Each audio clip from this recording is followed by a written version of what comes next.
अस्सलाम वालेकुम स्टूडेंट्स, मैं आपका टीचर हसीब अहमद ख़ान आपको अपने चैनल HA केमिस्ट्री में वेलकम कहता हूं और मैं उम्मीद करता हूं आप सब खैरियत से होंगे। स्टूडेंट्स, आज के लेक्चर में हमने पढ़ना है चैप्टर नंबर 1 हमारा कंटिन्यू है और आज का जो लेक्चर है वो है सिंबल, सिग्निफिकेंस ऑफ सिंबल, उसके अलावा वैलेंसी। और वैलेंसी हमारे पास हमने 2 कंपाउंड्स में पढ़नी है, इन सिंपल कोवलेंट कंपाउंड्स पढ़नी है और साथ हमने आयनिक कंपाउंड्स है वो हम इंशाल्लाह नेक्स्ट लेक्चर में करेंगे।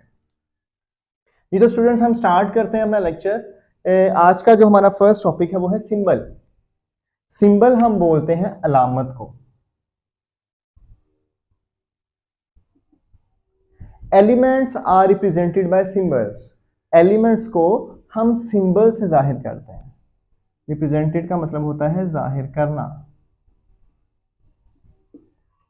ठीक है जी। एलिमेंट्स को हम किसके साथ जाहिर करते हैं? सिंबल्स के साथ जाहिर करते हैं। ओके जी। Symbols are the abbreviations for the name of elements. Symbol हमारे पास क्या होती हैं? एब्रिविएशंस, मुखफ़िफ, ठीक है जी। सिंबल्स हमारे पास क्या होते हैं? एलिमेंट्स के नाम का मुखफ़्फ़फ होते हैं। लाइक हमें पूरा नाम ना बोलना पड़े, हमें ज्यादा लिखना पड़ता है, ज्यादा बोलना पड़ता है, तो हम क्या करते हैं? सिंबल, उसका कोई ना कोई सिंबल रख लेते हैं ताकि हमें बार बार अब इतना ज्यादा ना बोलना पड़े। उसके अलावा a symbol is taken from the name of that element. जो सिंबल है हम उसी के नाम से निकालते हैं।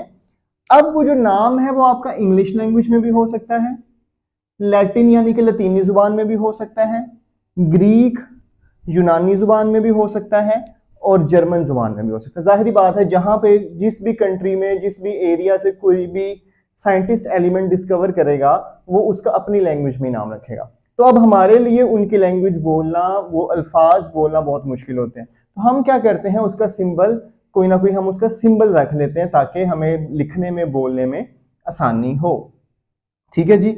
उसके बाद उसने हमें कुछ रूल्स बताए हैं कि अगर हमने किसी भी एलिमेंट का सिंबल लिखना है तो हमने किस तरह लिखना है। If it is one letter, कहता है कि अगर हमारे पास किसी भी एलिमेंट का कोई भी सिंबल वो एक लेटर का सिंबल है, एक ही लेटर है हमारे पास, इट विल बी कैपिटल। हम उसको क्या लिखेंगे? कैपिटल लिखेंगे। फॉर एग्जाम्पल हाइड्रोजन का सिंबल है H, तो हम इसको क्या करेंगे? H को कैपिटल लिखेंगे। इसी तरह नाइट्रोजन का सिंबल है N, सिंगल लेटर है, एक ही लेटर है, तो इसको हम क्या करेंगे? हमेशा कैपिटल ही लिखेंगे। और इसी तरह कार्बन का सिंबल है C, ठीक है, तो इसको भी हम हमेशा क्या करेंगे?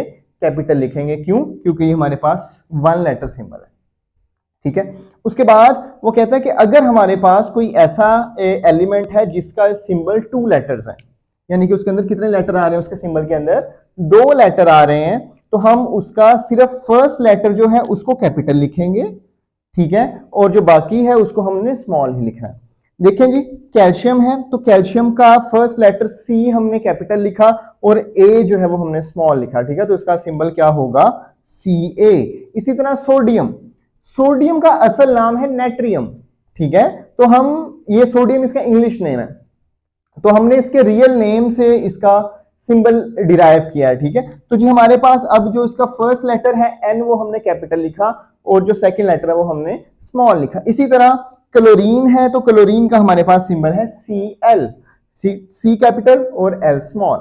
जी हमारा शॉर्ट क्वेश्चन के लिए है सिंबल, ठीक है जी। ये इसकी डेफिनेशन है, आपका एमसीक्यू बन सकता है जी। एलिमेंट्स आर रिप्रेजेंटेड बाय, आगे खाली जगह होगी, ठीक है, तो उसका ऑप्शन जो सिंबल होगा वो हम उसको करेक्ट कर देंगे। और उसके बाद आपके पास इन एलिमेंट्स में कोई सा भी आपसे पूछा जा सकता है कि इसका आप हमें सिंबल बताएं।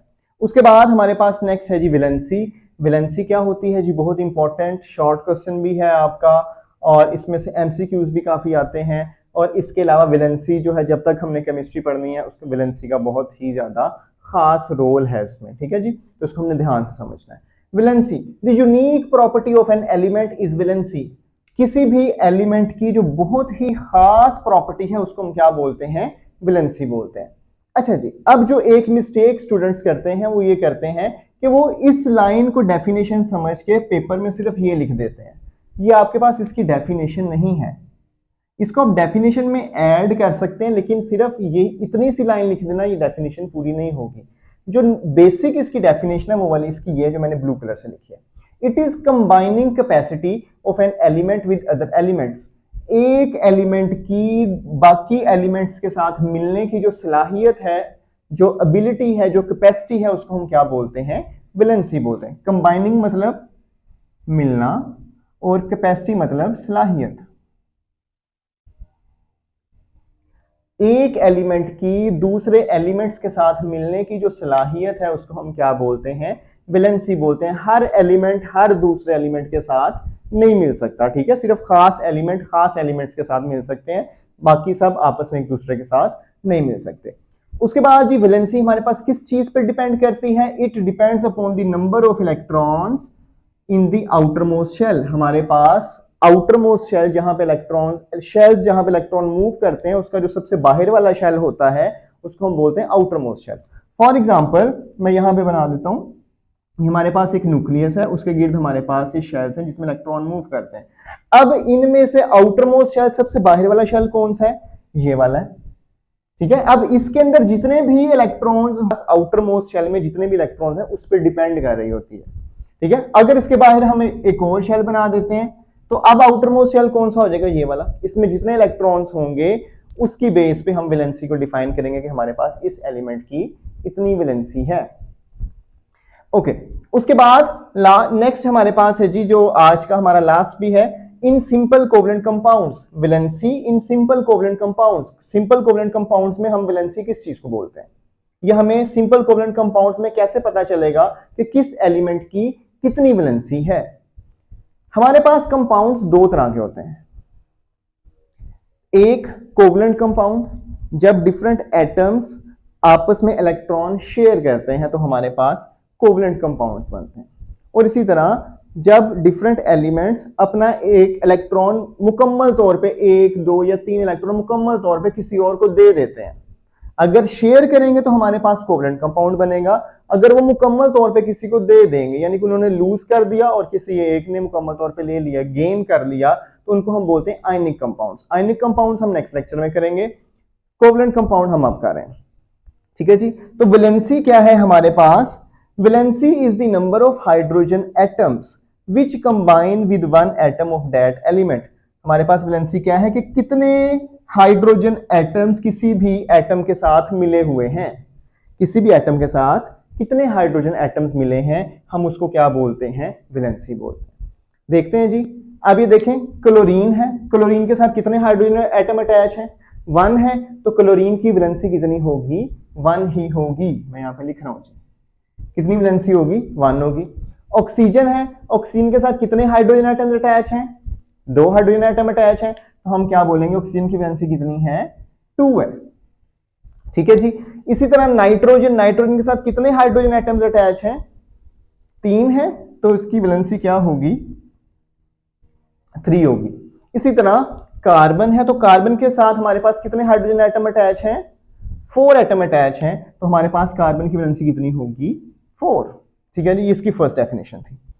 अब हम सेकंड डेफिनेशन देखते हैं, एक और definition, valency is the number of bonds formed by one atom of that element. जरूरी नहीं है सब में हाइड्रोजन हो, किसी में हाइड्रोजन के अलावा कुछ और भी हो सकता है, ठीक है? तो अब हम उसमें वैलेंसी कैसे चेक करेंगे?